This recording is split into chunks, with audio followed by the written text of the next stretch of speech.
Price the lord ಪ್ರಿಯರೇ, ದೇವರ ಅತಿ ಪರಿಶುದ್ಧವಾದ ನಾಮಕ್ಕೆ ಸ್ತೋತ್ರವಾಗಲಿ.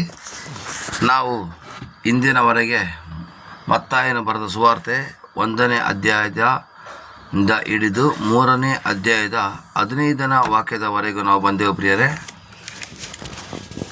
ಇಲ್ಲಿಯವರೆಗೂ ನಾವು ಕೊಟ್ಟಂಥ ಎಲ್ಲ ವಚನದ ಭಾಗವನ್ನು ಗಮನಿಸಬೇಕಾದರೆ ನಮ್ಮ ಇಂದಿನ ವಿಡಿಯೋಗಳನ್ನು ನೋಡುವುದರ ಮೂಲಕ ನಿಮ್ಮ ಲೈಕ್ ಹಾಗೂ ಕಮೆಂಟ್ಗಳನ್ನು ಕೊಡಬೇಕಾಗಿ ಕೇಳಿಕೊಳ್ಳುತ್ತೇನೆ ಪ್ರಿಯರೇ. ದೇವರು ನಿಮ್ಮನ್ನು ಆಶೀರ್ವದಿಸಲಿ, ಕೃಪೆಯಿಂದ ನಡೆಸಲಿ. ಇವತ್ತು ನಾವು ಮತ್ತಾಯನ ಬರೆದ ಸುವಾರ್ತೆ 3ನೇ ಅಧ್ಯಾಯ 16 ಮತ್ತು 17ನೇ ವಾಕ್ಯದ ಸಾರಸ್ಯವನ್ನು ನಾವು ನೋಡಿಕೊಳ್ಳುವ ಅಥವಾ ಗೂಢಾರ್ಥವನ್ನು ನಾವು ನೋಡಿಕೊಳ್ಳುವ ಪ್ರಿಯರೇ. ಇದಕ್ಕಿಂತ ಮೊದಲು ನಾವು ಚಿಕ್ಕದಾಗಿ ಪ್ರಾರ್ಥನೆ ಮಾಡಿಕೊಳ್ಳುವ. ಪರಲೋಕ ತಂದೆಯೇ, ಪ್ರಭು ಯೇಸುವಿನ ಅಭಿಷೇಕವುಳ್ಳ ನಾಮದಲ್ಲಿ ಪವಿತ್ರಾತ್ಮರ ಸಹಾಯದಿಂದ ಸ್ವಾಮಿ ಅಪ್ಪ, ಈ ದಿನ ಈ ರೀತಿಯಾಗಿ ಮತ್ತಾಯನ ಬರೆದ ಸುವಾರ್ತೆಯಿಂದ ಹಿಡಿದು ಪ್ರಕಟಣೆ ಗ್ರಂಥದವರೆಗೆ ನಾವು ಚಿಕ್ಕದಾಗಿ ಬೈಬಲ್ ಅಧ್ಯಾಯವನ್ನು ಕಲಿಯುವಾಗ ನಿನ್ನ ನಾಮ ಮಹಿಮೆಯಾಗಲಿ. ಇವತ್ತು ಸ್ವಾಮಿ ಮತ್ತಾಯ 1ನೇ ಅಧ್ಯಾಯದಿಂದ ಹಿಡಿದು 3ನೇ ಅಧ್ಯಾಯದ 15ನೇ ವಾಕ್ಯದವರೆಗೆ ನಾವು ತಿಳಿದುಕೊಂಡೆವು. ಈಗ 16, 17ನೇ ವಾಕ್ಯವನ್ನು ತಿಳಿದುಕೊಳ್ಳುವಾಗ ನಿನ್ನ ನಾಮ ಮಹಿಮೆಯಾಗಲಿ ಎಂದು ಪ್ರಾರ್ಥಿಸಿಕೊಳ್ಳುತ್ತೇವೆ ಸ್ವಾಮಿ. ನೀವೇ ನಮ್ಮ ಜೊತೆಯಲ್ಲಿ ಮಾತಾಡಿ ಸ್ವಾಮಿ, ಯೇಸುವಿನ ನಾಮದಲ್ಲಿ ತಂದೆಯೇ, ಆಮೇನ್. ಪ್ರೈಸ್ ದಿ ಲಾರ್ಡ್ ಪ್ರಿಯರೇ, ಇವತ್ತು ನಾವು ಇಂದಿನ ಸಂಚಿಕೆಯಲ್ಲಿ ನಾವು ದೀಕ್ಷಾಸ್ನಾನ ಮಾಡಿಸಿಕೊಂಡದ್ದು, ಆ ದೀಕ್ಷಾಸ್ನಾನ ಮಾಡಿಸಿಕೊಂಡದ್ದು ಕೂಡ ಹಳೆ ಒಡಂಬಡಿಕೆಯ ಧರ್ಮಶಾಸ್ತ್ರವನ್ನು ಗೌರವಿಸುವುದು ಹಾಗೂ ನೆರವೇರಿಸುವುದಕ್ಕಾಗಿ ಅಂತ ನಾವು ತಿಳಿದುಕೊಂಡೆವು. ನಮಗೆ ಹೊಸ ಒಡಂಬಡಿಕೆ ಬೈಬಲ್ ಪುಸ್ತಕದ ಎಷ್ಟು ಮುಖ್ಯವೋ ಹಾಗೆ ಹಳೆ ಒಡಂಬಡಿಕೆಯನ್ನು ಕೂಡ ಕಡೆಗಾಣಿಸಬಾರದು, ಅದು ಕೂಡ ಮುಖ್ಯ ಅಂತ ಹೇಳೋದ್ರ ಬಗ್ಗೆ ನಾನು ನಿಮಗೆ ತಿಳಿಸಿದ್ದೆ. ಇವತ್ತು ನಾವು 3ನೇ ಅಧ್ಯಾಯ 16, 17ನೇ ವಾಕ್ಯಕ್ಕೆ ಹೋಗುವಾಗ ಪ್ರಿಯರೇ, ಇದನ್ನು ನಾನು ಮೊದಲು ಓದುತ್ತೇನೆ. ಯೇಸು ಸ್ನಾನ ಮಾಡಿಸಿಕೊಂಡ ಕೂಡಲೇ ನೀರಿನಿಂದ ಮೇಲಕ್ಕೆ ಬರಲು ಇಗೋ, ಆತನಿಗೆ ಆಕಾಶವು ತೆರೆಯಿತು ಮತ್ತು ದೇವರಾತ್ಮ ಪಾರಿವಾಳದ ಹಾಗೆ ಇಳಿದು ತನ್ನ ಮೇಲೆ ಬರುವುದನ್ನು ಕಂಡನು. ಆಗ ಈತನು ಪ್ರಿಯನಾಗಿರೋ ನನ್ನ ಮಗನು, ಈತನನ್ನು ನಾನು ಮೆಚ್ಚಿದ್ದೇನೆ ಎಂದು ಆಕಾಶವಾಣಿ ಆಯಿತು. ಇಲ್ಲಿ ನಾವು ಗಮನಿಸಬೇಕಾದಂಥ ಅಂಶಗಳು ಅಂತ ಹೇಳಿದ್ರೆ ಪ್ರಿಯರೇ, 5 ಅಂಶಗಳನ್ನು ನಾವು ಗಮನಿಸಬಹುದು ಪ್ರಿಯರೇ. 1ನೆಯ ಅಂಶ, ಇಲ್ಲಿ ತಂದೆಯಾದ ದೇವರು, ಮಗ ಮತ್ತು ಪವಿತ್ರಾತ್ಮನ ಒಂದು ಪರಿಚಯ ಚೆನ್ನಾಗಾಗ್ತದೆ. ಇದರ ಅರ್ಥ ಇದು ತ್ರಯೇಕತ್ವದ ಒಂದು ಸಂಕೇತ. ತಂದೆಯಾದ ದೇವರು, ಮಗ ಮತ್ತು ಪವಿತ್ರಾತ್ಮರು ಒಂದೇ, ಒಬ್ಬರನ್ನು ಬಿಟ್ಟು ಒಬ್ಬರು ಇರುವುದಿಲ್ಲ ಅಂತ ಹೇಳೋದಕ್ಕೊಂದು ಸೂಚನೆಯನ್ನು ಇಲ್ಲಿ ಕೊಟ್ಟಿದೆ ಪ್ರಿಯರೇ. ಇಲ್ಲಿ ಯೇಸು ಸ್ನಾನ ಮಾಡಿಸಿಕೊಂಡ ಕೂಡಲೇ ನೀರಿನಿಂದ ಮೇಲಕ್ಕೆ ಬರಲು ಆಕಾಶ ತೆರೆಯಿತು, ದೇವರಾತ್ಮನ ಪಾರಿವಾಳದ ಹಾಗೆ, ಅಂದರೆ ದೇವರಾತ್ಮ ಬಂದರು. ಅಲ್ಲಿ ಕೆಳಗಡೆ ವಾಕ್ಯದಲ್ಲಿ ಈತನ ಪ್ರಿಯರಾಗಿರೋ ನನ್ನ ಮಗನು, ಈತನನ್ನು ಮೆಚ್ಚಿದ್ದೇನೆ ಅಂದರೆ ತಂದೆಯಾದ ದೇವರ ಸ್ವರ ಬಂತಲ್ಲ ಪ್ರಿಯರೇ. ಈಗ ಇಲ್ಲಿ ನಾವು ನೋಡಬೇಕಾಗಿದೆ ತ್ರಯೇಕತ್ವದ ಸಂಬಂಧಪಟ್ಟ ಹಾಗೆ, ಅಂದರೆ ಯೇಸುವಿನ ನಾಮದಿಂದ ಮಾತ್ರವಲ್ಲ, ಪವಿತ್ರಾತ್ಮನ ಸಹಾಯದಿಂದ ಮಾತ್ರವಲ್ಲ, ತಂದೆಯಾದ ದೇವರ ನಾಮವು ಕೂಡ ಇಲ್ಲಿ ಪ್ರಚಲಿತವಾಗ್ತಾ ಇದೆ.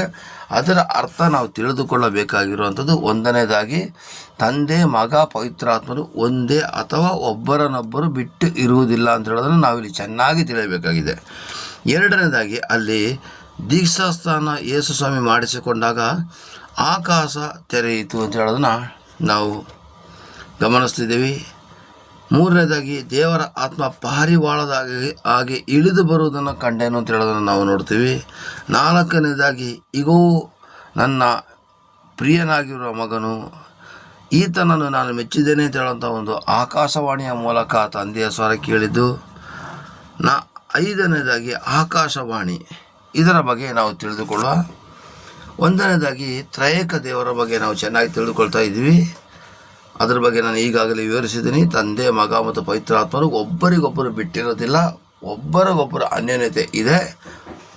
ಅವರು ಒಬ್ಬರು ಇಲ್ಲದೆ ಇನ್ನೊಬ್ಬರು ಕಾರ್ಯ ಮಾಡೋದಿಲ್ಲ ಅಂತ ಹೇಳೋದ್ರ ಬಗ್ಗೆ ನಾವು ತಿಳಿಸಿಕೊಟ್ಟಿದ್ದೆ. ಅದಕ್ಕೆ ಬೈಬಲ್ ಆಧಾರಗಳು ತುಂಬ ಇದೆ ಪ್ರಿಯರೇ. ಹಾಗೆಯೇ 2ನೇದಾಗಿ ಯೇಸು ಸ್ವಾಮಿ ದೀಕ್ಷಾಸ್ನಾನ ಮಾಡಿಸಿಕೊಂಡ ಕೂಡಲೇ ಆಕಾಶ ತೆರೆಯಿತು. ಹಾಗಾದರೆ ಆಕಾಶ ಏಕೆ ತೆರೆಯಿತು, ಆಕಾಶ ಯಾವ ಕಾರಣಕ್ಕಾಗಿ ತೆರೆಯಿತು ಅಂತ ನಾವಿಲ್ಲಿ ಗಮನಿಸಲೇಬೇಕಾಗಿದೆ ಪ್ರಿಯರೇ. ಆಕಾಶ ಏಕೆ ತೆರೆಯಿತು ಅಂತ ಹೇಳೋದಾದರೆ ಪ್ರಿಯರೇ, ಇಲ್ಲಿ ಯೇಸು ಸ್ವಾಮಿ ದೀಕ್ಷಾಸ್ನಾನ ಮಾಡಿಸಿಕೊಂಡಾಗ ಆಕಾಶ ಏಕೆ ತೆರೆಯಿತು ಅಂತ ಹೇಳೋದಕ್ಕೆ ಕೆಲವೊಂದು ಕಾರಣಗಳನ್ನು ನಾವು ಕೊಡಬಹುದಾಗಿದೆ ಪ್ರಿಯರೇ. 1ನೆಯ ಕಾರಣ, ಯೇಸು ಸ್ವಾಮಿಗೆ ದೀಕ್ಷಾಸ್ನಾನದ ಅಗತ್ಯನೇ ಇರಲಿಲ್ಲ. ಯಾಕೆ ಅಂದರೆ ಅವರು ಪರಿಶುದ್ಧವಾದಂಥ ವ್ಯಕ್ತಿ. ಅದು ಪಾಪಿಗಳಿಗಾಗಿ ಮಾತ್ರ. ಅಂದರೆ ಅಪೊಸ್ತಲಗೀತೆ 2ನೇ ಅಧ್ಯಾಯವನ್ನು ಗಮನಿಸಬಹುದು, ಅಥವಾ ದೀಕ್ಷಾಸ್ನಾನಕ್ಕೆ ಸಂಬಂಧಪಟ್ಟಂಥ ಪ್ರತಿಯೊಂದು ವಾಕ್ಯಗಳನ್ನು ಗಮನಿಸಿದೆ. ಆದರೆ ಅಲ್ಲಿ ಪಾಪದ ಒಂದು ಪರಿಹಾರಕ್ಕಾಗಿ ದೀಕ್ಷಾಸ್ನಾನ ಅಂತ ಹೇಳೋದು ನಾವು ಚೆನ್ನಾಗಿ ತಿಳಿಯಬಹುದಾಗಿದೆ. ಅವರು ಪಾಪಿ ಅಲ್ಲ, ಪಾಪಿಗಳಿಗಾಗಿ ದೇವರ ಮುಂದೆ ಒಡಂಬಡಿಕೆ ಅಥವಾ ಅಂದರೆ ಪಾಪ ಪರಿಹಾರ ಮಾಡಿಕೊಡುವುದಕ್ಕಾಗಿ ಅವರು ಕಷ್ಟಪಡೋದಕ್ಕೋಸ್ಕರನೇ ಈ ಭೂಮಿಗೆ ಬಂದರು. ಅದಕ್ಕೋಸ್ಕರನೇ ಯೇಸು ಸ್ವಾಮಿಗೆ ಇದು ಬೇಕಾಗಿರಲಿಲ್ಲ. ಯಾಕೆಂದರೆ ಇವರು ದೇವರ ಮಗನೇ ಆಗಿದ್ದರು. ಇವರು ಪಾಪಿ ಅಲ್ಲ, ಇವರು ಪರಿಶುದ್ಧವಾದ ವ್ಯಕ್ತಿ, ಇವರು ಪರಲೋಕದಿಂದ ಬಂದಂಥ ವ್ಯಕ್ತಿ ಆದಂಥ ಕಾರಣಕ್ಕೋಸ್ಕರ ಇವರು ಧರ್ಮಶಾಸ್ತ್ರವನ್ನು ಪೂರೈಸೋದಕ್ಕೋಸ್ಕರ ದೀಕ್ಷಾಸ್ನಾನ ಮಾಡಿಸಿಕೊಂಡಾಗ ಈತನು ಪರಲೋಕದಿಂದ ಇಳಿದು ಬಂದಂಥ ವ್ಯಕ್ತಿ ಅಂತ ತೋರಿಸಿಕೊಡೋದಕ್ಕೋಸ್ಕರ ಅಲ್ಲಿ ಆಕಾಶ ತೆರೆಯಿತು ಅಂತ ನಾವಿಲ್ಲಿ ಗಮನಿಸಬಹುದಾಗಿದೆ. ಅದೇ ಥರ ಲೂಕ 2ನೇ ಅಧ್ಯಾಯ 13ನೇ ವಾಕ್ಯದಲ್ಲೂ ಕೂಡ ನಾವು ಗಮನಿಸಬಹುದಾಗಿದೆ. ಪ್ರಿಯರೇ, ಕುರುಬರಿಗೆ ಯೇಸು ಸ್ವಾಮಿ ಜನಿಸಿದ ಕ್ಷಣದಿಂದಲೇ ಆಕಾಶ ತೆರೆದು ಪರಲೋಕ ರಾಜ್ಯವೇ ಕಾಣಿಸ್ತಂತೆ. ಅಲ್ಲಿ ದೇವದೂತಂದ್ರುಗಳು ಕಾಣಿಸ್ತಂತೆ. ಮೇಲಣ ಲೋಕದಲ್ಲಿ ದೇವರಿಗೆ ಮಹಿಮೆ, ಭೂಲೋಕದಲ್ಲಿ ಸಮಾಧಾನ ಅಂತ ಅವರು ಹೇಳೋದನ್ನು ನಾವಿಲ್ಲಿ ಗಮನಿಸಬಹುದು. ಲೂಕ 2ನೇ ಅಧ್ಯಾಯ 13, 14ನೇ ವಾಕ್ಯವನ್ನು ನಾವು ಗಮನಿಸಬಹುದು. ಈ ಒಂದು ವಾಕ್ಯದ ಅರ್ಥ ಎಂದರೆ ಈತನು ಲೋಕಕ್ಕೆ ಬೆಳಕು ಕೊಡುವ ರಕ್ಷಕ ಎಂದು ಸೂಚಿಸಲು ಆಕಾಶ ತೆರೆಯಿತು. ಹಾಗೆಯೇ 3ನೇದಾಗಿ ಪ್ರಿಯರೇ, ಯೆಶಾಯ 61ರಂತೆ ಈ ಲೋಕದ ರಕ್ಷಕ ಬಂದಾಯಿತು. ಲೋಕದ ಜನರಿಗೆ ಇನ್ನು ನರಕ ಇಲ್ಲ, ಲೋಕದ ಜನರಿಗೆ ಪರಲೋಕದ ಬಾಗಿಲು ತೆರೆಯಲ್ಪಟ್ಟಿದೆ. ಯಾರ್ಯಾರು ತಪ್ಪುಗಳನ್ನು ಒಪ್ಪಿಕೊಂಡು ದೀಕ್ಷಾಸ್ನಾನ ಮಾಡಿಸಿಕೊಳ್ಳುತ್ತಾರೋ ಅವರಿಗೆ ಪರಲೋಕ ರಾಜ್ಯ ತೆರೆದಿದೆ ಎನ್ನುವಂಥ ಒಂದು ಸೂಚನೆಯಾಗಿ ದೀಕ್ಷಾಸ್ನಾನ ಆದ ಕ್ಷಣದಲ್ಲೇ ಆಕಾಶ ತೆರೆಯಿತು. ಪ್ರಿಯರೇ, ಇದನ್ನು ನಾವು ನಮಗೆ ಹೋಲಿಸಿದಾಗ ನಾವು ಕೂಡ ಲೋಕದ ಆಸೆ ಆಕಾಂಕ್ಷೆಗಳನ್ನು ಬಿಡಬೇಕು, ಮೋಸ ವಂಚನೆಗಳನ್ನು ಬಿಡಬೇಕು. ಲೋಕದ ಕಾರ್ಯಗಳು ಅಂದರೆ ನಿಮಗೆ ಗೊತ್ತಿದೆ, ಅದ್ರ ಬಗ್ಗೆ ಲೀಸ್ಟ್ ಬೇಕಾಗಿಲ್ಲ. ಅದನ್ನೆಲ್ಲ ಬಿಟ್ಟು ನಾನು ದೇವರಿಗಾಗಿ ಜೀವಿಸ್ತೇನೆ ಅಂತ ತೀರ್ಮಾನ ಮಾಡಿದಾಗ ಸಭಾಪಾಲಕರುಗಳು ಏನು ಮಾಡ್ತಾರೆ, ಅದನ್ನು ಪ್ರತಿಜ್ಞೆ ಮಾಡಿಸಿ ದೀಕ್ಷಾಸ್ನಾನ ಅಂತ ಕೊಡಿಸ್ತಾರೆ. ಆ ದೀಕ್ಷಾಸ್ನಾನದ ಕೊಟ್ಟ ಆದಮೇಲೆ ಅವನು ಪಾಪದ ಪಾಲಿಗೆ ಅಥವಾ ಲೋಕದ ಪಾಲಿಗೆ ಸಾಯ್ತಾನೆ. ದೇವರಿಗೋಸ್ಕರ ಜೀವಿಸ್ತೇನೆ ತೀರ್ಮಾನ ಮಾಡಿದ ಕ್ಷಣವೇ ಆ ವ್ಯಕ್ತಿಗೆ ನರಕದ ಬಾಗಿಲು ಮುಚ್ಚಿ ಪರಲೋಕ ರಾಜ್ಯ ತೆರೆಯಲ್ಪಡ್ತದೆ ಹೇಳುವಂಥ ಒಂದು ಅರ್ಥವನ್ನು ನಾವಿಲ್ಲಿ ಮಾಡಿಕೊಳ್ಳಬಹುದಾಗಿದೆ. ಪ್ರಿಯರೇ, 1ನೇದಾಗಿ ಆಕಾಶ ತೆರೆಯಿತು ಅಂತ ಹೇಳೋದ್ರ ಬಗ್ಗೆ ಸಂಕ್ಷಿಪ್ತವಾದ ವಿವರಣೆ ಕೊಟ್ಟಿದ್ದೀನಿ. 2ನೇದಾಗಿ ದೇವರಾತ್ಮ ಪಾರಿವಾಳದ ಹಾಗೆ ಇಳಿದು ಬರುವುದನ್ನು ಕಂಡೆನು. ಇದರ ಅರ್ಥ 4 ಸುವಾರ್ತೆ ಪುಸ್ತಕದಲ್ಲೂ ಕೂಡ ಬರೆದಿದೆ. ಯೇಸು ಸ್ವಾಮಿ ಪವಿತ್ರ ಆತ್ಮನಿಂದನೇ ಹುಟ್ಟಿದ್ರು ಅಂತೇಳಿ. ಆದರೆ ಪವಿತ್ರ ಆತ್ಮನಿಂದ ಹುಟ್ಟಿದ್ರು ಕೂಡ 30 ವರ್ಷಗಳವರೆಗೆ ಅವರು ಮನುಷ್ಯ ಕುಮಾರನಾಗಿದ್ದರು. ತೆಗೆದುಕೊಳ್ಳುವ ಲೂಕ 3ನೇ ಅಧ್ಯಾಯ 23ನೇ ವಾಕ್ಯದ ಪ್ರಕಾರ ಅವರು ಸೇವೆಗೆ ಬರಬೇಕಾದ್ರೆ, ಲೂಕ 3:23 ಪ್ರಕಾರ ಅವರು ಸೇವೆಗೆ ಬರಬೇಕಾದ್ರೆ 30 ವರ್ಷದ ಯೌವನಸ್ಥಾಗಿದ್ದರು. 30 ವರ್ಷದವರೆಗೂ ಕೂಡ ಪ್ರಿಯರೇ ಅವರು ಏನಾಗಿದ್ರು ಅಂತಂದರೆ ಪ್ರಿಯರೇ, ಮನುಷ್ಯ ಕುಮಾರನಾಗಿದ್ದರು. ದೀಕ್ಷಾಸ್ನಾನ ಯಾವಾಗ ಹೊಂದಿರೋ ಆಗ ಪವಿತ್ರಾತ್ಮ ಪಾರಿವಾಳದಾಗೆ ಯಾವಾಗ ಇಳಿದು ಬಂದರೋ ಅವರು ಆತ್ಮಿಕ ಮನುಷ್ಯ ಅಥವಾ ದೇವರ ಮಗ ಆದನು. ಅಂದರೆ ದೇವರ ಮಗ ಆದರು. ಅದನ್ನು ನಮಗೆ ನಾವು ಹೋಲಿಸಿದಾಗ ಪ್ರಿಯರೇ, ನಾವು ಕೂಡ ಲೋಕದ ಕಾರ್ಯದಲ್ಲಿದ್ದಾಗ ಮನುಷ್ಯರ ಒಂದು ರೀತಿಯಲ್ಲಿ ಇರ್ತೀವಿ. ಆದರೆ ದೇವರಿಗಾಗಿ ನಿಂತುಕೊಂಡು ತನ್ನ ಪಾಪಗಳನ್ನು ಒಪ್ಪಿಕೊಂಡು ಅರಕೆ ಮಾಡಿ ಅದನ್ನು ಬಿಟ್ಟು ಬಿಡ್ತೇನೆ ಅಂತ ಹೇಳಿ ಒಪ್ಪಿಕೊಂಡು ದೇವರಿಗೋಸ್ಕರ ನಿಲ್ಲುವಾಗ, ದೀಕ್ಷಾಸ್ನಾನ ತೆಗೆದುಕೊಂಡಾಗ ನಮ್ಮ ಒಳಗಡೆ ಕೂಡ ದೇವರಾತ್ಮ ಬರ್ತಾರೆ, ದೇವರ ಮಕ್ಕಳಾಗ್ತೀವಿ ಅಂತ ಹೇಳೋದಕ್ಕೆ ಬೈಬಲಲ್ಲಿ ಸ್ಪಷ್ಟವಾದ ಸಾಕ್ಷಿ ಇದೆ. ರೋಮಪುರ 6ನೇ ಅಧ್ಯಾಯ ದೀಕ್ಷಾಸ್ನಾನಕ್ಕೆ ಸಂಬಂಧಪಟ್ಟಾಗೇನೆ ಇದೆ ಪ್ರಿಯರೇ, ಅದನ್ನು ಗಮನಿಸುವುದು. ಹಾಗಾದರೆ ಮನುಷ್ಯರ ರೀತಿಯಲ್ಲಿ ಇರುವಾಗ ದೇವರು ಅಥವಾ ದೇವರ ಆತ್ಮ ನಮ್ಮಲ್ಲಿ ಕಾರ್ಯ ಮಾಡಲಿಕ್ಕಾಗೋದಿಲ್ಲ.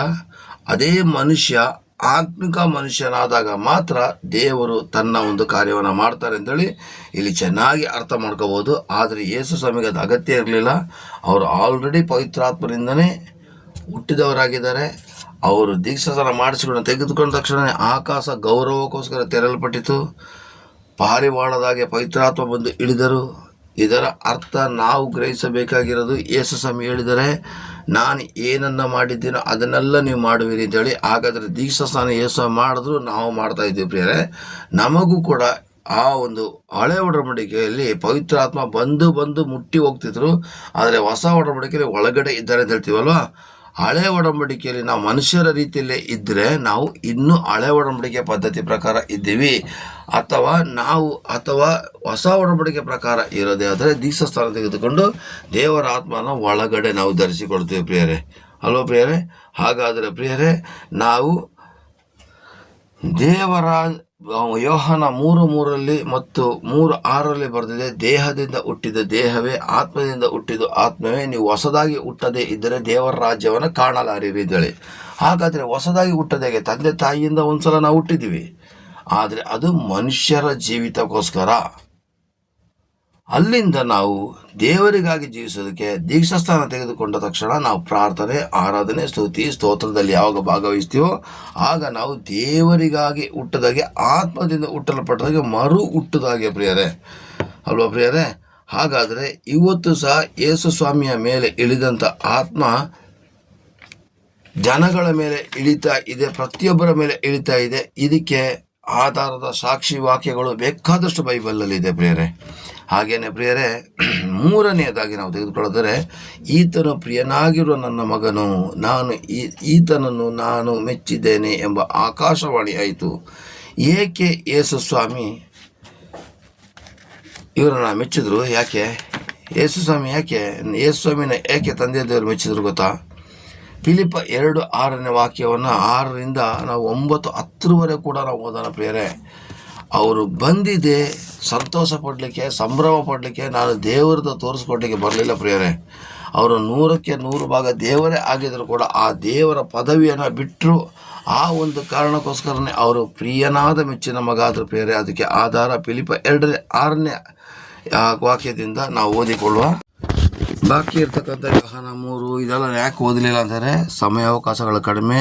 ಈ ಇತ್ತೀಚಿನ ಜನಗಳು 10-20 ನಿಮಿಷದ ವೀಡಿಯೋವನ್ನು ನೋಡುವಂಥ ಒಂದು ಇಂಟ್ರೆಸ್ಟ್ ಇಟ್ಕೊಂಡ್ರ ಕಾರಣಕ್ಕೋಸ್ಕರ ಅರ್ಧ ಗಂಟೆನೂ ಕೂಡ ಮಾಡಲಿಕ್ಕೆ ಆಗದೇ ನಾನು ಇದನ್ನು ಇದೇ ರೀತಿ ಮುಗಿಸ್ತಾ ಇದ್ದೀನಿ. ಈಗ ಒಂದನೇದಾಗಿ ನಾವು ನೋಡಿಕೊಂಡಂಥ ಅಂಶಗಳು ಎಂದರೆ, ಮತ್ತಾಯನ ಬರೆದ ಸುವಾರ್ತೆ 3ನೇ ಅಧ್ಯಾಯ 16-17 ವಾಕ್ಯದ ಪ್ರಕಾರ ನಾವು ತೆಗೆದುಕೊಂಡಿರ್ತಕ್ಕಂಥ ಒಂದನೇ ವಿಷಯದಲ್ಲಿ ಯೇಸು ಸ್ವಾಮಿ ಬಂದಾಗ ಆಕಾಶ ತೆರೆಯಿತು ಒಂದು, ಎರಡನೇದಾಗಿ ದೇವರಾತ್ಮ ಪಾರಿವಾಳದಾಗಿ ಇಳಿದು ಬಂದದ್ರ ಬಗ್ಗೆ ನಾವು ತಿಳಿದುಕೊಂಡೆವು. ಹಾಗೆಯೇ ಮೂರನೇದಾಗಿ ಈತನ ಪ್ರಿಯನಾಗಿರುವ ನನ್ನ ಮಗನು, ಈತನನ್ನು ನಾನು ಮೆಚ್ಚಿದ್ದೇನೆ ಎಂಬ ಆಕಾಶವಾಣಿ ಆಯಿತು ಅಂತ ಹೇಳ್ತಾರಲ್ಲ ಪ್ರಿಯರೇ. ಏಕೆ ಯೇಸು ಸ್ವಾಮಿನ ಮೆಚ್ಚಿದ್ರು ಅಂತ ಹೇಳೋದಕ್ಕೆ ನಾನು ನಿಮಗೆ ಫಿಲಿಪ್ಪ 2:6 ತೆಗಿಲಿಕ್ಕೆ ಹೇಳಿದೆ. ಆ ಫಿಲಿಪ್ಪ 2:6 ಪ್ರಕಾರ ನಾವು ತೆಗೆದುಕೊಂಡು ಓದೋದೇ ಆದರೆ ಪ್ರಿಯರೇ, ಆತನು ದೇವಸ್ವರೂಪನಾಗಿದ್ದರೂ ದೇವರಿಗೆ ಸರಿ ಸಮಾನನಾಗಿರುವ ಅಮೂಲ್ಯ ಪದವಿಯನ್ನು ಬಿಡಲು ಒಲ್ಲೆನು ಎಂದು ಎಣಿಸದೆ ತನ್ನನ್ನು ಬರಿದು ಮಾಡಿಕೊಂಡು ದಾಸನ ರೂಪವನ್ನು ಧರಿಸಿಕೊಂಡು ಮನುಷ್ಯರಿಗೆ ಸದೃಶನಾದನು. ಹೀಗೆ ಆತನು ಆಕಾರದಲ್ಲಿ ಮನುಷ್ಯನಾಗಿ ತಗ್ಗಿಸಿಕೊಂಡಿದ್ದಾಗ ತನ್ನನ್ನು ತಗ್ಗಿಸಿಕೊಂಡು ಮರಣವನ್ನು, ಅಂದರೆ ಶಿಲುಬೆಯ ಮರಣವನ್ನಾದರೂ ಹೊಂದುವಷ್ಟು ವಿಧೇಯನಾದನು. ಈ ಕಾರಣದಿಂದ ದೇವರು ಆತನನ್ನು ಅತ್ಯುನ್ನತ ಸ್ಥಾನಕ್ಕೆ ಏರಿಸಿ ಎಲ್ಲ ಹೆಸರುಗಳಿಗಿಂತ ಶ್ರೇಷ್ಠವಾದ ಹೆಸರನ್ನು ಆತನಿಗೆ ದಯಪಾಲಿಸಿದ್ದಾನೆ. ಆದ್ದರಿಂದ ಸ್ವರ್ಗ, ಮೃತ್ಯ, ಪಾತಾಳದಲ್ಲಿ ಇರುವವರೆಲ್ಲರೂ ಯೇಸುವಿನ ಹೆಸರಿನಲ್ಲಿ ಅಡ್ಡಬಿದ್ದು ಯೇಸು ಕ್ರಿಸ್ತನನ್ನು ಒಡೆಯನೆಂದು ಪ್ರತಿಜ್ಞೆ ಮಾಡಿ ತಂದೆಯಾದ ದೇವರನ್ನು ಘನಪಡಿಸುವರು. ಹಾಗಾದರೆ ಇಲ್ಲಿ ಒಡೆಯನು, ರಕ್ಷಕನು, ವಿಮೋಚಕನು ಯಾರು? ಯೇಸು ಸ್ವಾಮಿಯಾಗಿದ್ದಾರೆ. ಹಾಗಾದರೆ ಯೇಸು ಸ್ವಾಮಿನ ಪ್ರಿಯನಾದ ನನ್ನ ಮಗ ಅಂತ ಹೇಳಲಿಕ್ಕೆ ನಾವು ಇಲ್ಲಿ ಕನಿಷ್ಠ ಪಕ್ಷ ಅಂದರೆ ಪ್ರಿಯರೇ ನಾವು ಒಂದು 9 ಕಾರಣಗಳನ್ನು ನಾವು ನೋಡ್ಬೋದು. ಸದ್ಯಕ್ಕೆ ಒಂದು 7 ತಪ್ಪಿದ್ರೆ 8 ಪಾಯಿಂಟ್ಗಳನ್ನ ಕೊಡ್ತೀನಿ. 1ನೇ ಪಾಯಿಂಟ್, ಇಲ್ಲಿ ನಮ್ಮನ್ನು ರಕ್ಷಿಸಲು ತಂದೆಯನ್ನು ಬಿಟ್ಟು ಲೋಕಕ್ಕೆ ಬಂದಂಥ ಒಂದು ಕಾರಣಕ್ಕೋಸ್ಕರ ಅವರು ಪ್ರಿಯನಾದ ಮಗನು ಅಂತ ಕರೆದ್ರು. ಎರಡನೇದಾಗಿ ಪ್ರಿಯರೇ, ಇವರು ದೇವರೇ ಆಗಿದ್ದರು, ತನ್ನ ಪದವಿನ ಬಿಡೋದಿಲ್ಲ ಅಂತ ಗಲಾಟೆ ಮಾಡಲಿಲ್ಲ. ನಾನು ಪರಲೋಕ ರಾಜ್ಯದಲ್ಲಿ ಇರ್ತೀನಿ ಅಂತ ಹೇಳಿಲ್ಲ. ಇಲ್ಲಿ ನೋಡಿ ಅವರು ಬರ್ತಿದೆ, ದೇವರಿಗೆ ಸರಿ ಸಮಾನನಾಗಿರೆಂಬ ಅಮೂಲ್ಯವಾದ ಪದವಿಯನ್ನು ಬಿಡಲು ಒಲ್ಲೆನು ಎಂದು ಎಣಿಸದೆ. ಹಾಗಾದರೆ ಇವತ್ತು ಪದವಿಗಾಗಿ ನಮ್ಮ ಕರ್ನಾಟಕದಲ್ಲಿ ಎಷ್ಟು ಒದ್ದಾಡ್ತಾರೆ, ಕುರ್ಚಿಗೋಸ್ಕರ ಒದ್ದಾಡ್ತಾರೆ. ನಮ್ಮ ಭಾರತ ದೇಶದಲ್ಲಿ ನೋಡಿ ಬರೀ ಕೇವಲ ಅಧಿಕಾರ, ಕುರ್ಚಿ, ದರ್ಪ ಬರೀ ಇದೆ. ಆದರೆ ಸ್ವಾಮಿ ಹೇಳ್ತಾರೆ, ನಾನು ತಂದೆಗೋಸ್ಕರ ನಾನು ನಿಮಗಾಗಿ ಬಂದೆ. ಇವತ್ತು ಮನುಷ್ಯರಿಗೋಸ್ಕರ ನಾನು ನನ್ನ ದೇವರ ಸ್ವರೂಪವನ್ನೇ ಬಿಟ್ಟು ನಾನು ಮನುಷ್ಯ ಸ್ವರೂಪನಾಗಿ ಬರಬೇಕಾಯಿತು ಅಂತ ಹೇಳೋದ ಒಂದು ಅಂಶವನ್ನು ಇಲ್ಲಿ ತೋರಿಸೋದಂಥ ಕಾರಣಕ್ಕೋಸ್ಕರ ಅವರು ದೇವರ ಪದವಿಯನ್ನೇ ಬಿಟ್ಟು ತಂದೆ ದೇವರ ಮಾತಿಗೆ ವಿಧೇಯರಾಗಿ ಮನುಷ್ಯರ ಒಂದು ಜನ್ಮವನ್ನು ತೆಗೆದ ಕಾರಣಕ್ಕೋಸ್ಕರ ಅವರನ್ನ ಪ್ರಿಯನಾದ ಮಗನು, ಈತನನ್ನು ನಾನು ಮೆಚ್ಚಿದ್ದೇನೆ ಅಂತ ಹೇಳಿದ್ರು. ಮೂರನೇದಾಗಿ, ತನ್ನ ಎಲ್ಲ ಪದವಿಯನ್ನು ಬಿಟ್ಟು ನಾನೇನು ಅಲ್ಲ, ತಂದೆಯೇ ಎಲ್ಲ. ತಂದೆಗೆ ಗೌರವ ಸ್ಥಾನ ಮಾನ ಬರಬೇಕು ಅಂತೇಳಿ ಅವರು ತನ್ನನ್ನು ತಾನೇ ಬರಿದು ಮಾಡ್ಕೊಬಿಟ್ಟು ಎಂಟಿ ಆಗಿಬಿಟ್ರು ಪ್ರಿಯರೇ. ಅಂದರೆ ಅವರ ಪವರ್ನೆಲ್ಲ ಕಡಿಮೆ ಮಾಡ್ಕೊಬಿಟ್ಟು ಅವರು ಎಂಟಿ ಆದರು. ಅಂದರೆ ಚಾರ್ಜ್ ಇಲ್ಲದೆ ಇರತಕ್ಕಂಥ ಮೊಬೈಲ್, ಸ್ವಿಚ್ಡ್ ಆಫ್ ಆಗಿರ್ತಕ್ಕಂಥ ಮೊಬೈಲ್ ಥರ ಅವ್ರನ್ನೇ ಬದಲಾವಣೆ ಆಯಿತು. ಅವ್ರ ಒಳಗಡೆ ಮೊಬೈಲ್ ಒಳಗಡೆ ಫೀಚರ್ಸ್ಗಳಿದೆ, ಮೊಬೈಲ್ ಒಳಗಡೆ ಆಪ್ಷನ್ಸ್ಗಳಿದೆ, ಬಟ್ ಅದು ಚಾರ್ಜ್ ಹಾಕಿದ್ರೆ ಮಾತ್ರ ಯಾವ ಥರ ಅದು ಕೊಡ್ತದೋ ಅದೇ ಥರ ಯೇಸು ಸ್ವಾಮಿ ನಮಗೋಸ್ಕರ ಸಂಪೂರ್ಣ ಬರಿದಾಗ್ಬಿಟ್ರು ಪ್ರಿಯರೇ. ಎಲ್ಲವೂ ಇತ್ತು, ಆದರೆ ಅವರು ಸಂಪೂರ್ಣ ಬರಿದಾದರು. ಅವ್ರ ಕೈಲಿ ಎಲ್ಲ ಶಕ್ತಿ ಇತ್ತು, ಆದರೆ ಬಟ್ ಅವರು ದೇವ್ರನ್ನ ಕೇಳ್ಬೋದಿತ್ತು, ಅಪ್ಪ ನಾನಂತೂ ಹೋಗೋದಿಲ್ಲ, ಅದಕ್ಕೆ ಬದಲಾದ ವ್ಯವಸ್ಥೆಯನ್ನು ಮಾಡಿಕೊಡೋದು ಹೇಳ್ಬೋದಿತ್ತು. ಆದರೆ ಅವರ ತಂದೆಯಾದ ದೇವರ ಸ್ವರಕ್ಕೆ ಗೌರವ ಕೊಟ್ಟು ಅವ್ರು ಏನು ಮಾಡಿದ್ರು, ತನ್ನನ್ನು ತಾನೇ ಬರಿದು ಮಾಡಿಕೊಂಡು ಮಗನ ರೂಪದಲ್ಲಿ ಇರಬೇಕಾದರೂ, 4ನೇದಾಗಿ ಮಗನ ರೂಪದಲ್ಲಿ ಇರಬೇಕಾದರೂ ದಾಸನಾಗಿ. ಅಂದರೆ ಆಳಿಗೆ ಸಂಬಳ ಇದೆ, ದಾಸನಿಗೆ ಸಂಬಳ ಇಲ್ಲ ಪ್ರಿಯರೇ. ದಾಸನಾಗಿ ಬಂದು ಅವರು ವಾಕ್ಯದಲ್ಲಿ ಹೇಳ್ತಾರೆ, ನಾನು ಸೇವೆ ಮಾಡಿಸಿಕೊಳ್ಳೋದಕ್ಕೆ ಬರಲಿಲ್ಲ, ಸೇವೆ ಮಾಡೋದಕ್ಕೂ ಮತ್ತು ಈಡು ಕೊಡುವುದಕ್ಕೂ ಬಂದಿದ್ದೇನೆ ಅಂತ ಹೇಳಿದ್ರು. ಅಂದರೆ ಅವರನ್ನು ಅವರೇ ಬಲಿ ಅರ್ಪಿಸ್ಕೊಳ್ಳೋಕೆ ಬಂದಿದ್ದೇನೆ ಅಂತೇಳಿ 3 ಸಲ ಹೇಳಿದ್ರು ಪ್ರಿಯರೇ ಶಿಷ್ಯಂದ್ರ ಜೊತೆಯಲ್ಲಿ. ಆಗ ಯೇಸು ಸ್ವಾಮಿ ಹುಟ್ಟಿ ಬಂದಿರೋದು ಯಾಕೆ, ದೀಕ್ಷಾಸ್ಥಾನ ತೆಗೆದುಕೊಳ್ಳಿಕ್ಕೆ ಯಾಕೆ, ಅಲ್ಲಿ ಎಲ್ಲ ಒಂದು ಯೇಸು ಸ್ವಾಮಿ ತ್ಯಾಗವನ್ನು ನೆನೆಸಿ, ಈತನು ಪ್ರಿಯನಾದ ನನ್ನ ಮಗನು, ನಾನು ಈತನನ್ನು ಮೆಚ್ಚಿದ್ದೇನೆ ಅಂತ ಹೇಳಿದ್ರು ಪ್ರಿಯರೇ. ಹಾಲೆಲೂಯಾ. ಹಾಗೆಯೇ 5ನೇದಾಗಿ ಪ್ರಿಯರೇ, ದೊಡ್ಡ ದೇವರು ಮನುಷ್ಯನಂತೆ ಆಕಾರದಲ್ಲಿ 6 ಅಡಿ ವ್ಯಕ್ತಿಯಾದರು. ಅಂದರೆ ಆಕಾಶವೇ ಸಿಂಹಾಸನ, ಭೂಮಿಯೇ ಪಾದಪೀಠ. ಆದರೆ ನೀವು ಅಂದಾಜು ಮಾಡಿ ಪ್ರಿಯರೇ, ಆಕಾಶದಲ್ಲಿ ಕೂತಿರ್ತಕ್ಕಂಥ ಯೇಸು ಸ್ವಾಮಿ, ಅವರ ಕೆಳಗಡೆ ಕಾಲು ಭೂಮಿಯಲ್ಲಿದೆ. ಆಕಾಶದ ಅವರು ಎದ್ದು ನಿಂತ್ಕೊಬಿಟ್ರೆ ಎಷ್ಟು ಹೈಟ್ ಬರ್ಬೋದು ಅಂತ ಹೇಳಿದ್ರೆ ನೀವು ಲೆಕ್ಕ ಹಾಕಿ ಪ್ರಿಯರೇ. ಕೂತಿದ್ದಾಗಲೇ ಆಕಾಶದಿಂದ ಭೂಮಿಯರೇ ಕಾಲು ಬರಬೇಕಾದ್ರೆ ಎದ್ದು ನಿಂತ್ಕೊಂಡಾಗ ಎಷ್ಟು ಬರ್ಬೋದು ಅಂತ ಹೇಳಿದ್ರೆ ನಾವು ಅಂದಾಜು ಮಾಡಿದ್ರೆ, ಅಂಥ ದೊಡ್ಡ ದೇವರು ನಮಗೋಸ್ಕರ ಏನು ಮಾಡಿದ್ರು, ಪರಲೋಕದ ಸಿಂಹಾಸನ, ಪರಲೋಕದ ಅಟ್ಟ ಐಶ್ವರ್ಯ, ಪರಲೋಕದಲ್ಲಿರ್ತಕ್ಕಂಥ ಎಲ್ಲ ಸೌಕರ್ಯಗಳನ್ನು ಬಿಟ್ಟು ನಮಗೋಸ್ಕರ ಅವರು ಆಕಾರದಲ್ಲಿ ತಗ್ಗಿಸಿಕೊಂಡು ಬಂದಂಥ ಕಾರಣಕ್ಕೋಸ್ಕರ ದೇವರು ನನ್ನ ಪ್ರಿಯನಾಗಿರೋ ಮಗನು, ನಾನು ಈತನನ್ನು ಮೆಚ್ಚಿದ್ದೇನೆ ಅಂತ ಹೇಳಿದ್ರು ಅಲ್ಲ ಪ್ರಿಯರೇ. ಹಾಗೆಯೇ 6ನೇದಾಗಿ ಇವರು ಲೋಕದಲ್ಲಿ ಅದ್ಭುತ ಆಶೀರ್ವಾದಗಳನ್ನು ಮಾಡುವಾಗ ಇವರು ನಿಜವಾಗಿಯೂ ದೇವರ ಕುಮಾರನಾಗಿದ್ದರು. ಆದರೆ ಹಿಂಸೆ, ದುಃಖ, ಶಿಕ್ಷೆ ಮತ್ತು ಈ ಲೋಕದ ಜೀವಿತವನ್ನು ಅನುಭವಿಸ್ತಿರೋ ಸಮಯದಲ್ಲಿ ಅವರು ಮನುಷ್ಯ ಕುಮಾರನಾಗಿದ್ದರು ಅಂತ ಹೇಳೋದನ್ನ ನಾವು ತಿಳಿಯಲೇಬೇಕಾಗಿದೆ ಪ್ರಿಯರೇ. Praise Lord. ಅರ್ಥ ಮಾಡ್ಕೋಬೇಕು. ಅವರು ಮನುಷ್ಯ ಕುಮಾರನಾಗಿದ್ದರು ಅಂತ ಹೇಳೋದನ್ನು ನಾವು ತಿಳಿಯಲೇಬೇಕಾಗಿದೆ ಪ್ರಿಯರೇ. ಆ ಒಂದು ಕಾರಣಕ್ಕೋಸ್ಕರ ದೇವ ಪದವಿಯನ್ನು ಬಿಟ್ಟು ಮನುಷ್ಯ ಪದವಿಯನ್ನು ಸ್ವೀಕರಿಸಿಕೊಂಡ ಕಾರಣಕ್ಕೋಸ್ಕರ ಕೂಡ ಅವರು ನನ್ನ ಪ್ರಿಯನಾಗಿರೋ ಮಗನು ಅಂತ ಹೇಳಿರಬಹುದು, ಅಂದಾಜು ಮಾಡಬಹುದು. ಹಾಗೆಯೇ ಪಾಪ ಪರಿಹಾರಕ್ಕಾಗಿ ಹಿಂಸೆ, ದುಃಖ, ತಂದೆ ಅಗಲಿಕೆಯನ್ನು ಕೂಡ ಬಿಟ್ಟು ನಮಗಾಗಿ ತನ್ನನ್ನು ತಾನೇ ಬಲಿ ಅರ್ಪಿಸಲಿಕ್ಕೆ ಬಂದ್ರಲ್ವ, ಆ ಒಂದು ಕಾರಣಕ್ಕೋಸ್ಕರ ಕೂಡ ಈತನು ಪ್ರಿಯನಾದ ಮಗನು. ಮುಂದಿನ ದಿನಗಳಲ್ಲಿ ನಾನು ಹೇಳಿದಾಗೆ ಕೇಳ್ತಾನೆ, ಮುಂದಿನ ದಿನದಲ್ಲಿ ನಾನು ಹೇಳಿದಾಗೆ ಕೇಳ್ತಾನೆ, ನನ್ನ ಒಂದು ಮಾತನ್ನು ಮೀರೋದಿಲ್ಲ ಹೇಳೋದು ತಂದೆ ದೇವರು ಗೊತ್ತಿರೋ ಕಾರಣಕ್ಕೋಸ್ಕರನೇ ಈತನು ನನ್ನ ಮೆಚ್ಚಿನ ಮಗನು ಅಂತ ಹೇಳಿದ್ದಕ್ಕೆ ಅವರು 9-10ನೇ ವಾಕ್ಯ ಪ್ರಕಾರ ಅತ್ಯುನ್ನತ ಸ್ಥಾನಕ್ಕೆ ಏರಿಸಿ ಅವರನ್ನು ಸ್ವರ್ಗ, ಮೃತ್ಯ, ಪಾತಾಳದಲ್ಲಿರೋ ಅಡ್ಡ ಬೀಳೋಂಗೆ ಮಾಡಿದ್ರು. ಇದನ್ನು ನಾವು ನಮಗೆ ಹೋಲಿಸಿಕೊಳ್ಳೋದಾದರೆ ಪ್ರಿಯರೇ, ನಾವು ಕ್ರಿಸ್ತನಲ್ಲಿಗೆ ಬರಬೇಕಾಗಿದ್ದರೆ ಪ್ರಿಯರೇ, ನಮ್ಮನ್ನು ನಾವು ತಗ್ಗಿಸ್ಕೋಬೇಕು, ನಮ್ಮ ಪದವಿಯನ್ನು ಬಿಡಬೇಕು. ಈ ಥರ ರಾಜಕೀಯ ವ್ಯಕ್ತಿಗಳು ಮಾತ್ರ ಅಲ್ಲ, ಅಧಿಕಾರಿಗಳು, ಆಫೀಸರ್ಸ್ಗಳು ಬೇಡ ಗಂಟೆ ಹಿಡ್ತಾರೆ ಕೂಡ ನಾನು ಅಂತ ಹೇಳ್ತಾ ಪದವಿನ ಇನ್ನೂ ಬಿಟ್ಟಿಲ್ಲ ಪ್ರಿಯರೇ. ಇದನ್ನೆಲ್ಲ ಬಿಟ್ಟು ನಾವು ಯೇಸು ಕ್ರಿಸ್ತನ ಥರ ತಗ್ಗಿಸಿಕೊಂಡು ಬರಿದಾಗಿ ಬಂದರೆ ನಮಗೂ ಕೂಡ ದೇವರು ಹೇಳ್ತಾರೆ, ಈ ಥರ ನನ್ನ ಪ್ರಿಯನಾದ ಮಗನು ಅಥವಾ ಮಗಳು ಅಂತ ಹೇಳ್ತಾರೆ ಪ್ರಿಯರೇ, ಗ್ಯಾರಂಟಿ. ಹಾಲೆಲೂಯಾ. ಹಾಗಾದರೆ ಪ್ರಿಯರೇ, ಈಗ ನಾವು ನೆಕ್ಸ್ಟ್ 5ನೇದಾಗಿ ನಾವು ಆಕಾಶವಾಣಿ ಆಯಿತು ಅಂತ ಹೇಳೋದ್ರ ಬಗ್ಗೆ ನೋಡುವ.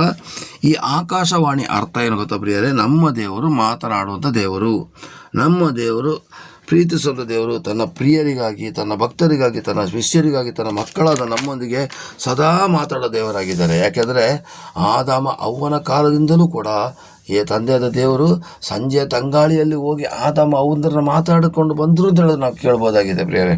ಹಾಗೆಯೇ ಇಬ್ರಿಯ 1:1 ಬರೆದಿದೆ ಏನು ಅಂತ, ಹಳೆಯ ಒಡಂಬಡಿಕೆ ಕಾಲದಲ್ಲಿ ಪಿತೃಗಳ ಸಂಗಡ, ಪ್ರವಾದಿಗಳ ಸಂಗಡ ಮಾತಾಡಿದವರು ಇವತ್ತು ಮಗನ ಮೂಲಕ ನಮ್ಮ ಜೊತೆಯಲ್ಲಿ ಮಾತಾಡ್ತಾ ಇದ್ದಾರೆ. ಹಾಗಾದರೆ ಆಕಾಶವಾಣಿ ಆಗಿದೆ ಅಂದರೆ ತಮ್ಮ ದೇವರು ಮಾತನಾಡುತ್ತ ದೇವರು ಅಂತೇಳಿ. ಹಾಗಾದರೆ ಇವತ್ತು ನಾಳೆನೂ ಕೂಡ ದೇವರು ನಮ್ಮನ್ನು ಮಾತಾಡ್ಸೋಕ್ಕೆ ಇಷ್ಟಪಡ್ತಾರೆ ಪ್ರಿಯರೇ. ಅದಕ್ಕೆ ಆಧಾರವಾಗಿ ಪೇತ್ರನಿಗೆ ಆಕಾಶದಿಂದ ಒಂದು ಜೋಳಿಗೆ ಬಂದಾಗ ದೇವರು ಎಷ್ಟು ಚೆನ್ನಾಗಿ ಆಕಾಶವಾಣಿ ಆಯಿತು ಗೊತ್ತಾ, ಅಲ್ಲಿ ಎಷ್ಟು ಚೆನ್ನಾಗಿ ಮಾತಾಡಿದ್ರು ಗೊತ್ತಾ. ಹಾಗೆ ಪೌಲನು ಒಂದು ದೇವರ ಮಕ್ಕಳನ್ನು ಹಿಂಸೆ ಪಡಿಸೋ ಸಮಯದಲ್ಲಿ ದಮಸ್ಕದಲ್ಲೂ ಕೂಡ ಆತನಿಗೆ ಆಕಾಶ ತೆರೆದು ದೇವರು ಮಾತಾಡಿದ್ರು ಅಂತ ಹೇಳಿದಾಗ ಅಲ್ಲಿ ದೇವರು ಮಾತಾಡೋದು ದೇವರಾಗಿದ್ದಕ್ಕಾಗಿ ಆಕಾಶವಾಣಿ ಆಗ್ತಾ ಇದೆ. ಪೌಲನನ್ನು ಆಧರಿಸಲಿಕ್ಕೆ ದೇವರ ಶಿಕ್ಷೆಯನ್ನು ಅನುಭವಿಸಿದ ಮೇಲೆ ಪೌಲನ ದೇವರ ದೃಷ್ಟಿ ನೋಡಲಿಕ್ಕಾಗದೇ ಕಣ್ಣುಗಳೆಲ್ಲ ಮಂಜಾಗಿದ್ದಾಗ ಅನನೀಯ ಎಂಬಂಥ ವ್ಯಕ್ತಿಯನ್ನು ಕಳಿಸಿಕೊಟ್ಟು ಅವ್ರ ಜೊತೆಲೂ ಕೂಡ ದೇವರು ಆಕಾಶವಾಣಿಯಿಂದ ಮಾತಾಡಿದ ಪ್ರಿಯರೇ. ಇದೆಲ್ಲವನ್ನು ನಾವು ಗಮನಿಸಬೇಕಾದರೆ ಪ್ರಿಯರೇ, ಇಲ್ಲಿ ದೇವರು ಮಾತನಾಡೋದು ದೇವರು ಅಂತ ಹೇಳೋದನ್ನ ನಾವಿಲ್ಲಿ ಗಮನಿಸಬಹುದಾಗಿದೆ ಪ್ರಿಯರೇ.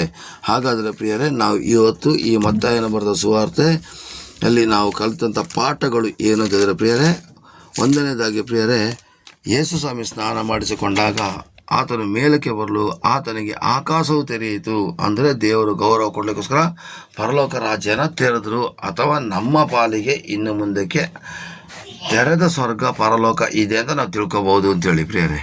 ಎರಡನೇದಾಗಿ ಆತನು ತೆರೆಯಿತು ಮತ್ತು ದೇವರ ಆತ್ಮನ ಪಾರಿವಾಳದಾಗಿ ಇಳಿದು ಬರುವುದನ್ನು ಕಂಡನು. ಅಂದರೆ ದೀಕ್ಷಾಸ್ನಾನ ಆಗುವಲ್ಲಿವರೆಗೆ ನೀವು ಹಳೆ ಒಡಂಬಡಿಕೆ ರೀತಿಯಲ್ಲಿ ಇರ್ತೀರ, ದೀಕ್ಷಾಸ್ನಾನ ಆದಮೇಲೆ ಹೊಸ ಒಡಂಬಡಿಕೆ ರೀತಿಗೆ ಬರ್ತೀರ. ಅಂದರೆ ನೀವು ದೀಕ್ಷಾಸ್ನಾನ ಆಗುವಲ್ಲಿವರೆಗೂ ನೀವು ಮನುಷ್ಯರ ಅವತಾರದಲ್ಲಿ ಇರ್ತೀರ. ಯಾವಾಗ ದೀಕ್ಷಾಸ್ನಾನ ತೆಗೆದುಕೊಂಡ್ರಿ, ದೇವರಿಗಾಗಿ ಸಮರ್ಪಿಸ್ತೀರಿ, ಆಗ ನೀವು ದೇವರ ಮಕ್ಕಳಾಗ್ತೀರ ಪ್ರಿಯರೇ. ದೇವಕುಮಾರ ಅಂತ ಹೇಳಿದಾಗೆ ದೇವರ ಮಕ್ಕಳು ಆಗ್ತಾರೆ. ಬೈಬಲಿನ ಎಷ್ಟೋ ವಾಕ್ಯಗಳಲ್ಲಿ ಯೇಸು ಸ್ವಾಮಿನ ಮನುಷ್ಯ ಕುಮಾರ, ದೇವಕುಮಾರ ಅಂತ ಹೇಳಿದ್ದನ್ನು ನಾವು ಗಮನಿಸಬೇಕಾದರೆ ಪ್ರಿಯರೇ, ಅವರು ದೀಕ್ಷಾಸ್ನಾನ ತೆಗೆದುಕೊಳ್ಳುವಲ್ಲಿವರೆಗೆ, ಅಂದರೆ ಲೂಕದಲ್ಲಿ ಬರೆದಾಗೆ 2ನೇ ಅಧ್ಯಾಯದಲ್ಲಿ ಬರೆದಾಗೆ 30 ವರ್ಷಗಳವರೆಗೆ ಅವರು ಮನುಷ್ಯ ಕುಮಾರನಾಗಿ ಜೀವಿಸಿದ್ರು. ಯಾವಾಗ ಅವರು ದೀಕ್ಷಾಸ್ನಾನ ತೆಗೆದುಕೊಂಡಾದ್ಮೇಲೆ ಅವರು ದೇವಕುಮಾರನಾಗಿ ಕೂಡ ಜೀವಿಸಿದ್ರು ಅಂತ ಹೇಳೋದನ್ನು ನಾವಿಲ್ಲಿ ಸ್ಪಷ್ಟವಾಗಿ ತಿಳಿಬೋದು. ಎರಡನೇದಾಗಿ ದೇವರ ಆತ್ಮ ಪಾರಿವಾಳದಾಗ ಇಳಿದು ಬರೋದಾದ್ರೆ ಏನು ಗೊತ್ತಾ ಪ್ರಿಯರೇ, ಯಾರೆಲ್ಲ ದೇವರಿಗೋಸ್ಕರ ನಿಲ್ತಾರೋ ಯೇಸು ಸ್ವಾಮಿಯ ಆತ್ಮ ನಮ್ಮ ಒಳಗಡೆ ಬಂದು ಸೇರಿ ಇನ್ನು ಮುಂದಕ್ಕೆ ನಾವು ನಡೆಯೋದಲ್ಲ, ನಮ್ಮನ್ನು ನಡೆಸ್ತದೆ ಅಂತ ಹೇಳೋದನ್ನು ನಾವು ತಿಳಿಬೋದಾಗಿದೆ ಪ್ರಿಯರೇ. ಹಾಗೆಯೇ ಮೂರನೇದಾಗಿ ಪ್ರಿಯರೇ, ಅಲ್ಲಿ ನೆಕ್ಸ್ಟ್ ಬಂದಿರತಕ್ಕಂಥ ವಿಷಯ ನನ್ನ ಪ್ರಿಯನಾಗಿರೋ ಮಗನು ಅಂತೇಳಿ. ಇವತ್ತು ನಾನು ನೀನು ಕೂಡ ದೇವರಿಗೆ ವಿಧೇಯರಾಗಿ ನಡೆದಾದರೆ ನಮ್ಮನ್ನು ನಿನ್ನನ್ನು ಕೂಡ ಪ್ರಿಯನಾದ ಮಕ್ಕಳು, ನಿನ್ನನ್ನು ಮೆಚ್ಚಿದ್ದೇನೆ ಅಂತ ದೇವರು ಹೇಳ್ತಾರೆ ಪ್ರಿಯರೇ. ಆ ಮೆಚ್ಚಿದ್ದೇನೆ ಅಥವಾ ಪ್ರಿಯನಾದ ಮಗಳು ಅಂತ ಹೇಳೋದಕ್ಕೆ ಸಾಕ್ಷಿ ಏನು ಗೊತ್ತಾ, ಮನೆಗಳಲ್ಲಿ ದೇವರು ಮಾಡುತ್ತ ಅದ್ಭುತಗಳು ಪ್ರಿಯರೇ. ಈ ಅದ್ಭುತಗಳನ್ನ ನೆನೆಸ್ಕೊಂಡಾಗ ನಮಗೆ ಗೊತ್ತಾಗ್ತದೆ, ಓ ದೇವರು ನಮ್ಮೊಂದಿಗಿದ್ದಾರೆ, ದೇವರು ನಮ್ಮೊಂದಿಗಿದ್ದಾರೆ, ದೇವರು ನಮ್ಮೊಂದಿಗಿದ್ದಾರೆ ಅಂತೇಳಿ. ಹಾಗಾದರೆ ಪ್ರಿಯರೇ, ಇವತ್ತು ನಾವು ಮತ್ತಾಯನ ಬರೆದ ಸುವಾರ್ತೆ 1ನೇ ಅಧ್ಯಾಯದಿಂದ 3ನೇ ಅಧ್ಯಾಯದ ಕೊನೆಯ ಭಾಗದವರೆಗೂ ನೋಡಿಕೊಂಡೆವು. ಇನ್ನು ಮುಂದಕ್ಕೆ ನಾವು 4ನೇ ಅಧ್ಯಾಯಕ್ಕೆ ಹೋಗುವಾಗ ದೇವರಾತ್ಮನು ಪ್ರತಿ ದಿವಸ ಹಾಕಲಿಕ್ಕೆ ನನಗೆ ಸಮಯಾವಕಾಶ ಕೊಡಲಿ ಎಂದು ಪ್ರಾರ್ಥನೆ ಮಾಡಿ, ಹಾಗೆಯೇ ನಮ್ಮ ಈ ಒಂದು ಸಂಚಿಕೆಗಳನ್ನು ನಾನು 1 ದಿವಸ 2 ದಿವಸ 3 ದಿವಸ ಬಿಟ್ಟು ಹಾಕ್ತಿದ್ದೀನಿ ಪ್ರಿಯರೇ. ನನ್ನನ್ನು ಕೂಡ ಕ್ಷಮಿಸಿ. ನಾನು ಸೆಕ್ಯೂರಿಟಿ ಗಾರ್ಡ್ ಕೆಲಸ ಮಾಡ್ತಾ ಇರೋ ಕಾರಣಕ್ಕೋಸ್ಕರ, ಸೇವೆ ಮಾಡ್ತಿರೋ ಕಾರಣಕ್ಕೋಸ್ಕರ ನನಗೂ ಕೂಡ ಕ್ಷಮಿಸಿ. ನಾನು ಆದಷ್ಟು ಮತ್ತಾಯನ ಬರೆದ ಸುವಾರ್ತೆಯಿಂದ ಹಿಡಿದು ಪ್ರಕಟಣೆ ಕಲಿತವರೆಗೆ ಆದಷ್ಟು ಫಾಸ್ಟಾಗಿ ಕೊಡ್ಲಿಕ್ಕೆ ಪ್ರಯತ್ನ ಪಡ್ತೀನಿ ಪ್ರಿಯರೇ. ದೇವರು ನಿಮ್ಮನ್ನು ಆಶೀರ್ವದಿಸಲಿ. ಮತ್ತಾಯ 3ನೇ ಅಧ್ಯಾಯವನ್ನು ಕಲಿಯುವುದರ ಮೂಲಕ ದೇವರನ್ನು ಮಹಿಮೆಪಡಿಸೋದಕ್ಕಾಗಿ ಸ್ತೋತ್ರ. ಎಲ್ಲರೂ ಕೂಡ ಹಳೆಯ ಸಂಚಿಕೆಗಳನ್ನು ಜೋಡಿಸ್ಕೊಂಡು ನೋಡಿದಾಗ ಅಲ್ಲಿ ಮತ್ತಾಯ 1ನೇ ಅಧ್ಯಾಯದಿಂದ ಹಿಡಿದು ವಂಶರಕ್ಷದಿಂದ ಹಿಡಿದು ದೀಕ್ಷಾಸ್ನಾನ ತೆಗೆದುಕೊಂಡಲ್ಲಿವರೆಗೆ ನಾವು ತಿಳ್ಕೊಂಡಿದ್ದೀವಿ ಪ್ರಿಯರೇ. ದೇವರು ನಿಮ್ಮನ್ನು ಆಶೀರ್ವದಿಸಲಿ, ಕೃಪೆಯನ್ನು ನಡೆಸಲಿ. Amen, amen, amen. Praise the lord.